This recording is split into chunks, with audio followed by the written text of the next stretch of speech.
Command Performance salutes you, Tommy Atkins.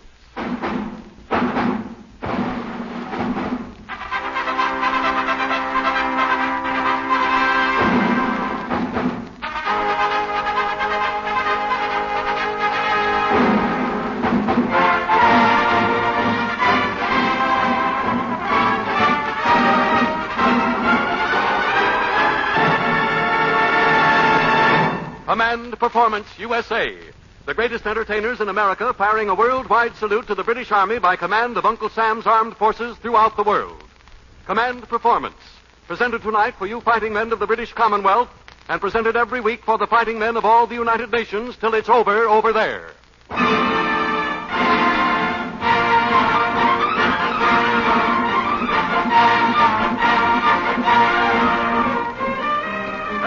Tommy Atkins, and greetings from your good friend Uncle Sam.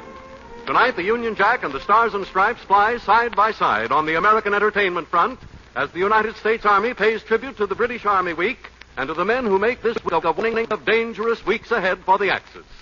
That means you, Tommy Atkins, so stick out that chest, while Command Performance gives you a slap on the back that'll make your knees buckle. We know you're particular about your music, so we've got the best for you. The Army Air Forces Orchestra of 70 pieces, directed by Major Eddie Dunstedter. Bing Crosby, Dinah Shore, Carmen Miranda, and our guest conductor, Captain Meredith Wilson, music director of all Army Special Service Division radio programs.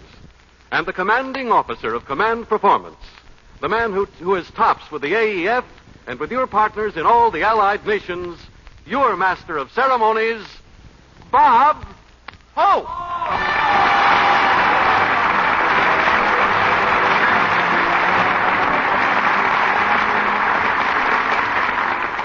Thank you. Hiya, fellas. This is Bob. Salute to Tommy Atkins Hope. Telling all you fighting Britishers that though with shoe rationing, we may be down to 3 pairs of shoes, the Axis is down to 3 heels.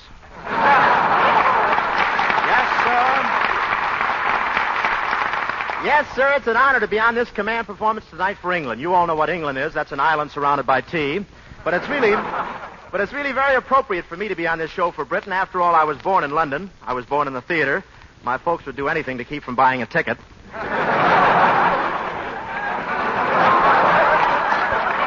But seriously, it's the truth. I was born in the theater in the West End of London in the fog. By the time the fog cleared away, I was 6 years old, and it was too late for my parents to do anything about it. My father took one look at me and said, "Mother, we've been blitzed." But it was fun being in London. We had a large family, 4 boys, 4 girls, and me. Of course, the family didn't stay long. I left England when I was 7 years old. You see, in those days, they were exporting ham, and I'll never forget that trip to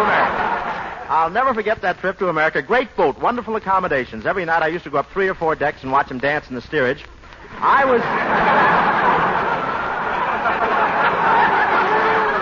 was down so deep in that boat, when I got off, I had the bends.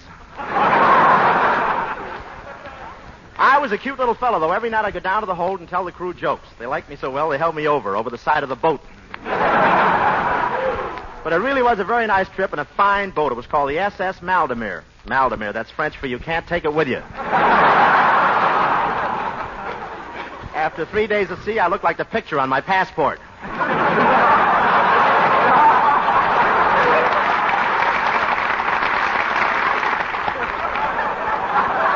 But it was a fine trip. All I did was lean over the rail and relax. Well, we finally arrived in America and moved right to Cleveland. We really became Americanized. After 5 days, my father took out his first papers, but he didn't sell them, so they took away his stand. And the kids on the streets of Cleveland liked me. Within a week, they were calling me the same nickname as the kids in England. I guess Stinky is international. Oh, but I love England. It's really wonderful. I finally went back to England about 3 years ago. When I got off the boat, I was greeted by the Bob Hope fan club and his keeper. And talk about the English sense of humor. I'll never forget once I was taking a trip from London, and I told the fellow next to me a joke. Halfway to Southampton, he started to laugh. I said, "Just get the gag?" He said, "No, I just remembered you left your bag in the station."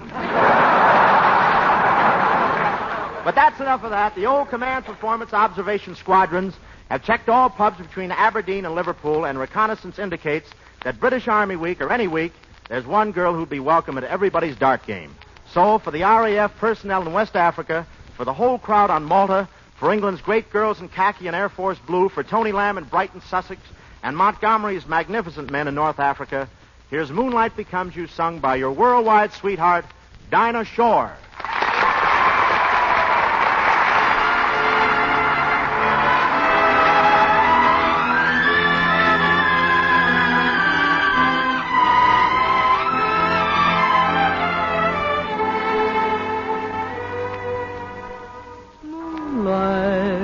Becomes you, it goes with your hair.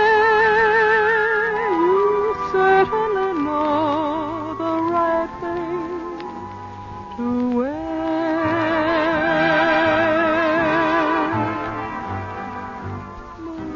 Moonlight becomes you.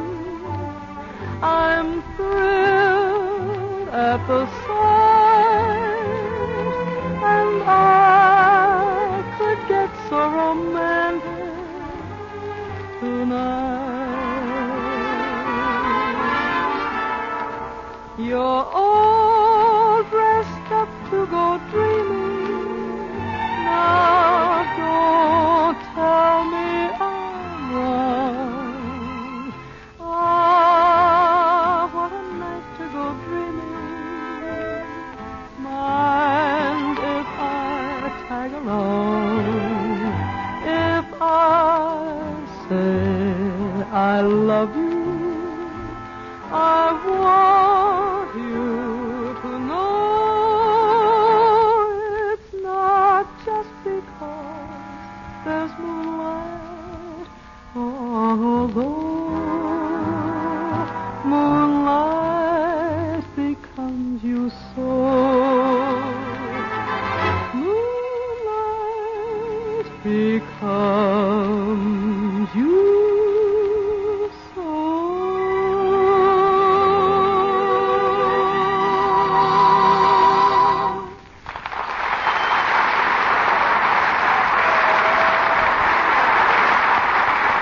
Well, Dinah.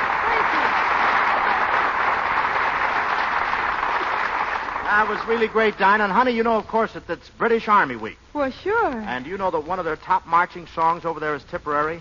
And, Dinah, our big Air Forces orchestra has cooked up a special arrangement of Tipperary as it was sung over 25 years ago. And as we might sing it today. How about doing it? Well, sure, but, Bob, it really ought to be a duet. And don't think it isn't. Fellas, your own Tipperary, a la 1918 and 1943, sung by Dinah Shore and the little round man who sings, Bing Crosby.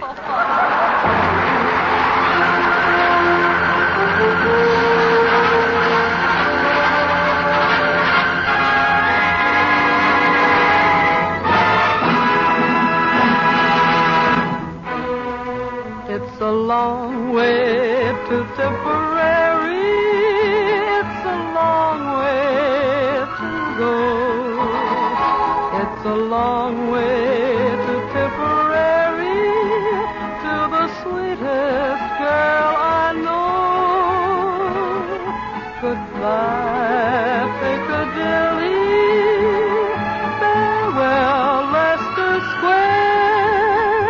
It's a long, long way to Tipperary, but my heart right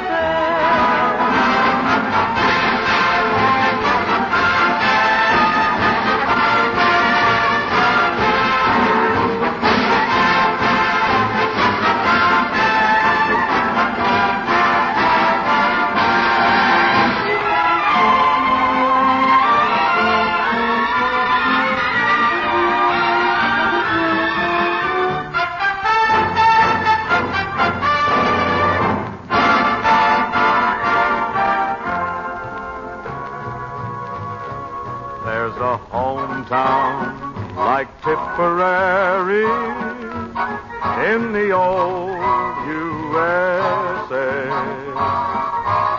There's a hometown like Tipperary for each Yankee on his way. Oh, away out in California, Texas or Times Square, there's an old hometown like Tipperary, and we salute you